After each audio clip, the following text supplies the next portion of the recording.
आज आपण पनीर आणि मिल्क पावडरचे गुलाबजाम बनवणार आहोत। एकदम छान आणि एकदम मस्त होतात। विकत जे मिळतात ना सेम तसेच होतात। अगदी आतमध्ये पण खूप छान असा जो आपण शुगर सिरप बनवलेला असतो तो सुद्धा पिलेला आहे आणि जाळी पण एकदम छान आणि मस्त त्यामध्ये पडलेली आहे, तुम्ही पाहू शकता। आणि एकही अगदी आपला गुलाबजाम बिघडलेला नाही। एकदम साध्या सोप्या पद्धतीने आणि योग्य मेजरमेंट जसं सांगितलं आहे तसं जर तुम्ही घेतलं तर तुमचे पण गुलाबजाम एकदम छान होणार आहे। चला तर रेसिपीला सुरुवात करूया।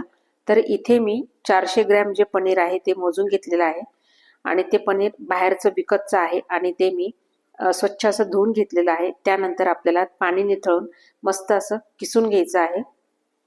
बघा हे पूर्ण पनीर मी इथे किसून घेतलेलं आहे आणि आपल्या तळ हाताच्या मदतीने आपल्याला याला स्मॅश करून घ्यायचं आहे। इथे जर तुम्हाला वाटलं तर हाताने करू शकता किंवा अगदी मिक्सर मध्ये सुद्धा तुम्ही हे करू शकता। तर हे खूपच जास्त होतं मग मी थोडंसं वेगळं काढून घेतलेलं आहे, पण नंतर मात्र मी हे मिक्सरला ग्राइंड करून घेतलेलं आहे। एकदम छान आणि मस्त असं स्मूथ स्मॅश झालेलं आहे। आता यामध्ये मी माझ्याकडे 70 ग्रॅमच मिल्क पावडर होती, तर मी इथे 70 ग्रॅम मिल्क पावडर टाकलेली आहे पहा। आणि व्यवस्थित छान अगदी थोडं थोडं करून आपल्याला हे व्यवस्थित असं मिक्स करून घ्यायचं आहे। तर हे सगळं मी छान अगदी मस्त मिक्स करून घेणार आहे। म्हणजे घरात जे माझ्याकडे सामान होतं त्याच सामानाने मी हे सगळं व्यवस्थित बनवून घेतलेलं आहे। पहा आता उरलेली जी मिल्क पावडर आहे ती पूर्ण टाकणार आहे।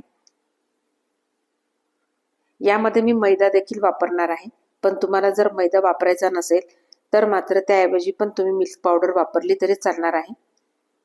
पहा तर हे सगळं व्यवस्थित असं मिक्स झालेलं आहे। आता इथे मी शुगर सिरप बनवून घेणार आहे। तर इथे मी 3 कप साखर घेतलेली आहे आणि 4.5 कप मी इथे पाणी घेतलेलं आहे। आणि आपल्याला फक्त शुगर सिरप बनवायचं आहे, अजिबात इथे चाचणी वगैरे असा काही प्रकार बनवायचा नाहीये। आपली साखर विरघळेपर्यंत आपल्याला एक उकळी येऊ द्यायची आहे आणि इथे मी पाणी घालून घेत आहे। एकदम सुंदर आणि एकदम छान बनतात आणि झटकीपट बनतात, केव्हाही बनवू शकतो आपण। इथे तुम्हाला मिल्क पावडर वापरायची नसेल तर तुम्ही इथे खवा जरी वापरला ना तरी चालणार आहे। आता इथेच मी 4-5 वेलची घेतलेली आहे आणि ती फोडून घेतलेली आहे, थोडीशी अशी कुटून घेतलेली आहे आणि ती यामध्ये टाकलेली आहे। तुम्हाला जर याची टेस्ट आवडत असेल तर नक्की टाका, अदरवाईज नाही टाकली तरी चालणार आहे। पाहिजे आपली साखर पूर्ण आता विरघळू द्यायची आहे आणि मग नंतर आपले हे शुगर सिरप इथे तयार होणार आहे, तुम्ही पाहू शकता। आता इथे शुगर सिरप तयार होत आहे, तोपर्यंत इथे बघूया आपलं पनीर आणि मिल्क पावडर छान असं मस्त एकजीव झालेलं आहे। आता इथे छान असं बाइंडिंग येण्यासाठी इथे मी आधी 50 ग्रॅम मैदा वापरलेला आहे पहा। त्यानंतर मात्र मी पुन्हा 30 ग्रॅम मैदा यामध्ये टाकलेला आहे, म्हणजे मी पूर्ण टोटल हा 80 ग्रॅम मैदा इथे वापरलेला आहे।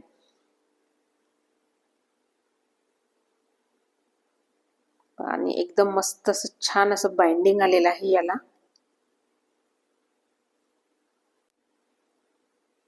एकदम छान असं एकजीव करून घ्यायचं आहे हे, पण हलक्या हाताने करायचं आहे, अगदीच नाही। आणि त्यानंतर मी यामध्ये साखर घातलेली आहे 1 चमचा, माझा चमचा छोटा असल्यामुळे 2 चमचे घेतलेले आहे। 1 चमचा साखर घातलेली आहे। त्यानंतर इथे मी 1 चमचा बेकिंग पावडर घातलेली आहे, पाहू शकता। आणि बेकिंग पावडर हे ताजंच पाहिजे आहे आपल्याला। आणि आता हे बेकिंग पावडर ऍक्टिव्ह होण्यासाठी यावर मी अगदी थोडंसं अर्धा चमचा पाणी घालून घेतलेलं आहे।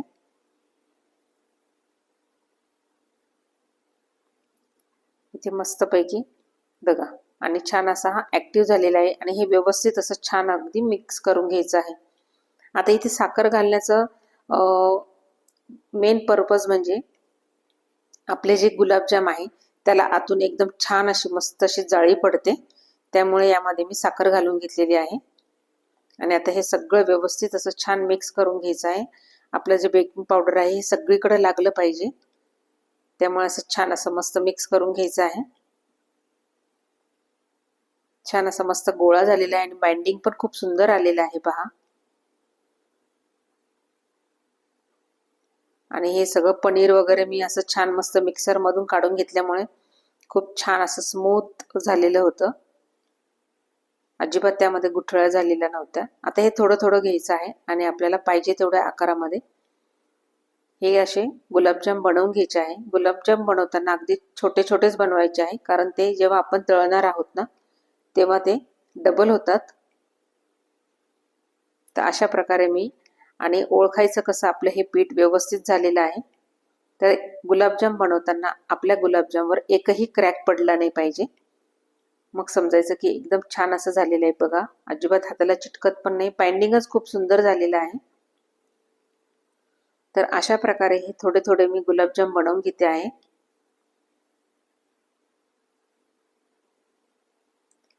एकदम मस्त. एका साईडला मी गॅसवर तेल देखील गरम करायला ठेवलेलं आहे. आपल्याला तेल अगदी मीडियम म्हणजे मीडियम पेक्षा पण कमी आपल्याला तेल गरम करून घ्यायचं आहे. अजिबात हाय गॅसवर आपल्याला हाय फ्लेमवर गरम करायचं नाही. पाहू शकता तुम्ही टाकल्यानंतर अगदी बारीक बारीक बबल्स आलेले आहे. तर इथे मी एका वेळेस 10 टाकून घेत आहे फक्त, जास्त नाही टाकायचे. अजिबात हलवायचं नाही, म्हणजे त्यांना टच नाही करायचं आहे.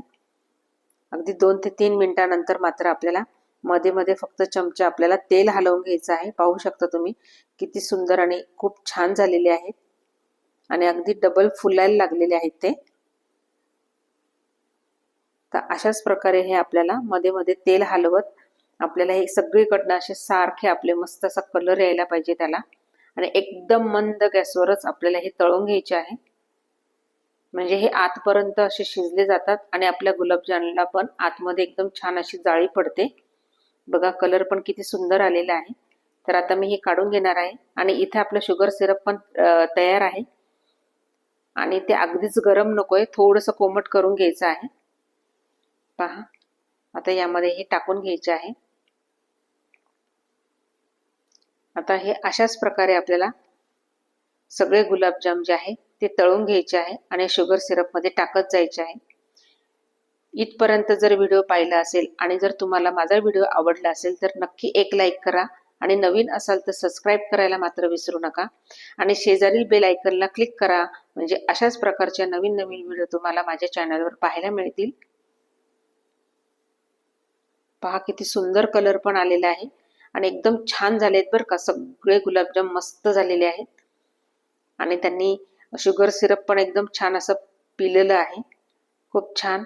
तर अशाच प्रकारे मी बघा ही शेवटचे आता गुलाबजाम आहे ते एवढ्या याच्यामध्ये माझे 55 गुलाबजाम तयार झालेले आहे. आता तुमच्या करण्यावर आहे, तुम्हाला किती मोठे करायचे किती लहान करायचे त्याप्रमाणे. माझी ही मीडियम साईज आहे. पाहू शकता किती छान झालेले आहे, मस्त झालेले आहे एकदम. तर आता हे सगळे मी शुगर सिरप मध्ये टाकून घेते आहे आणि हे अर्धा तास आपल्याला असेच राहू द्यायचे आहे. अर्धा ते पाऊण तासानंतर मग हे सगळे छान अगदी मस्त त्यांनी शुगर सिरप पिलेले आहे आणि अगदी खाली जाऊन बसलेले आहे ते एकदम. बघा आता अर्धा तासानंतर बघायचं आहे, गुलाबजाम खूप सुंदर झालेले आहेत आणि एकदम योग्य मेजरमेंट आहे हे. याच मेजरमेंटने अगदी तुम्हाला करायचे असेल तर अगदी योग्य मेजरमेंट तुम्ही हे करू शकता. पण इथे मात्र जर तुम्हाला मैदा वापरायचा नसेल तर मैद्याच्या ऐवजी तुम्ही तेवढीच मिल्क पावडर घेऊ शकता, पण यामध्ये थोडासा मैदा वापरला पाहिजे. हे बाइंडिंग खूप सुंदर येतं. पहा किती जाळी किती छान पडलेली आहे, एकदम मस्त अगदी रसिले एकदम रसदार असे झालेले आहे गुलाबजाम. तर नक्की या पद्धतीने तुम्ही करून बघा आणि कसे वाटले, रेसिपी कशी वाटली, गुलाबजाम कसे वाटले तर मला नक्की कमेंट करून सांगा. पहा किती छान दिसतायत ना. चला तर मग घ्या करायला आणि मला कमेंट करा.